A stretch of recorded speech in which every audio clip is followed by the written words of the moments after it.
assalamu aleykum wa rahmatullah.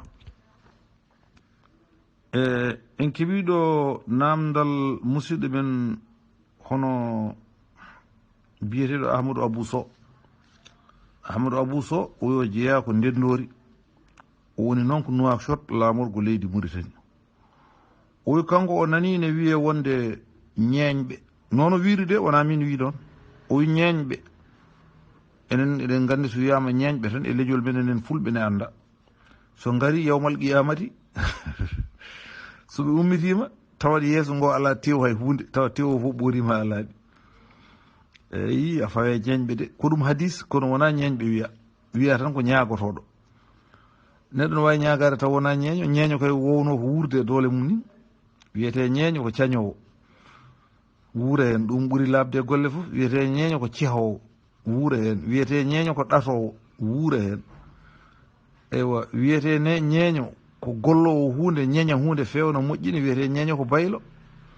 ko ɓeeɗo ganduɗen moƴƴinowo hunde tan ñeeña hunde fewna wuura hen. ɓeeɗo kay ɓuuri yimɓe ɓe fof labde diine, ɓeeɗo ɓuuri yimɓe labde banggue Allah.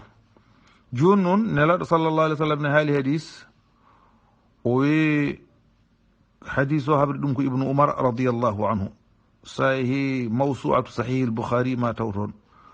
o wi ko la tazalu lmasalatu bi ahadikum hatta yalqa allaha wa laysa fi wajhihi mazatu lahmin. o wi neɗɗo seratade ñaago hokkam mayma tan ɗo jiiyeɗa fof aɗa wirti junngo, ha so tawi a hawre Allah ñande yawmal qiyamati tawa yeeso ma ngo tewo fof ɓorima ha laaɓi. ɗum noon o wi tan ko ñaagude. so wiyoɓe yelotoɓe ne mbiya fi sabilillahi ɓe ko hen, hay sa dimo wona ñeeño tan aɗa rewe yimɓe tan hokkam a gollata aɗa wirti junngo tan. bawɗo wonde fof ñeeño kam andano tan wurata koye doole mum. hay fiyoɓe gaaci ɓe joni ko yiɗi beela yimɓe ɓe, o waɗante ka wawa. min joni somi wiyama yomi fiiɗo jaru walla saygalare walla poyi jawgal mi wawa. so joni waɗani kam fiyaɗi kam ɗum hami weltima so neɗɗo weltinima hokku ɗum hunde jiida woto jiiɓodiri e haaluji ɗi, wona ñeeñɓe wiya tan ko ñagude neɗɗo wurde doole mum ɓuuri moƴƴude e ñagude. min kam wasiyam hen tan ko kala biyeteɗo ne wuure e ñagude ko yo tinno watta gollude takka ɗon. sa wiyama ka ñeeñone walla ka ñagotoɗo yo taw aɗa wuure e doole ma. so ñagude nde dawi noon walla ko wonno aada men ko so dawi mbaɗa ɗum keeɓa hunde tawne laaɓanma hay hunde ala hen. ɓe ko askinoɓe, ɓe ko hoɗoɓe, ɓe ko ñañoɓe, ɓe ko amoɓe, ɗum fof kono heeɓira hunde. ko sérif mouhamadoul habibu radiallahu anhu ko wi ko moni fof dillinta hunde tan ko liya akula. oyi hatta ana o ko jiiɗa neɗɗon dillina hunde ne waɗa gaturleji fof ko ha ñama tan. oyi hay min noon o wi kanko sérif mouhamadoul habibu, yo Allah yurmum. idan wadde ko jiita yimɓe ne mbaɗa ko fof ko ɓe gama, ɓe koɗa, ɓe jima, ɓe gaskina ɓe geewo, ɓe mbaɗa gaturleji fof ko ha ñama tan. goram ne yurmini woto haɗ ɗum. sa ari so jomum waɗanima ɗum a wawana ɗum hoorema, walla askini haali mamma en fodde temedere neɗɗo ka a wawa haalde, haali ɓe jiiɗuɗa fof ha laaɓi an a wawa ɗum. on jangguinima wallima yo wonko dokkuɗamo yaaha. nela sallah sallam ne rokkatno, nelaɗo rokkatno omo yime o welto o rokka. omo yime Hassan bun Thabit ne yimannomo e woɗɓe ne jimannomo. so jimimo walla kaale makko golwole makko mawɗe tan o itta o rokka ɗumen. o meeɗi arde batu o tawi ɗon sahaba en andi kanko so are batu kanko annabi sallllahu alih w sallam o jaɓata yimɓe gummanomo. so are batu kadi ɗo ɓuuri ɓallade mo fof toon joɗorto o heɓata hakkude batu. o are batu tan sahabaɓe ne gandi jikku makko kuli ummade tan. Hassan ummi dari ɓe mbi jam an kam aɗa andi ko mbaɗɗa ko. o yaha mbiɗa andi ya. o ya qumu wal qiyamu ilayka fardun wa tarkul fardi anna yastaqimu wa man rakanat sajiyatuhu. mi ƴeƴƴitiji molngol kadi li ko tan ha yettoyi. aqumu ilayka wal qiyamu ilayka fardun wa tarkul fardi anna yastaqimu.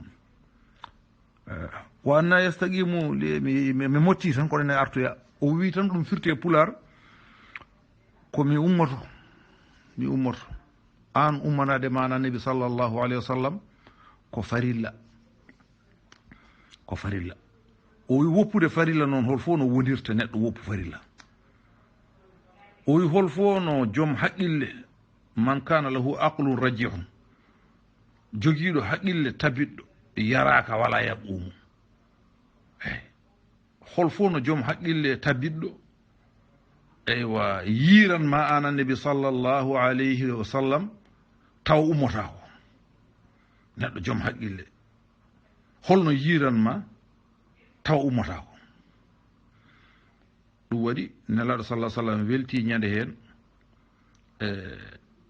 eywa itti wutti mum rokki mum wi kadi mi wattanima heen galle aljanna aha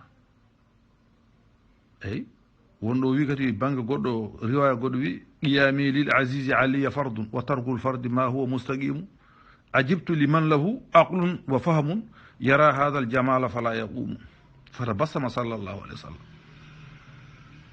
o wi min mi daroto somi yi nelaɗo mi ummoto mi daro saabu daranade neɗɗo tedduɗo ko ɗum farilla o hoppude farilla noon holno foccorto o wi min ni bomboɗo hawa wonande joom haqqille joom faamu yiya kiiɗo ngari yiya oɗo annabi taw ummotako nelaɗo moosi itti wutti mo rokki mo wi mi rokkima galle aljanna ɗum noon ɗum ɗo hunde ko ɓoyde koy en mbawi ittude ɗum ɗo fortude yimɓe noon woni malla ɓe ene yetta ɓe nela sallah sallam wi achaddu nnasi manzilatan yawma alqiyamati man khafahu nnasu ittiqaha fuhsihi aw lisanihi ɓuri bonde jipporgal fof yawma alqiyamati e jeygol komo neɗɗo kuli yimɓe kuli ɓe kulirimo ko saabu ɗemgal makko sa rokkanimo toon o yennete ko ɗum boni kono ñagarde hay hunde ala hen gandal woden tan ko Allah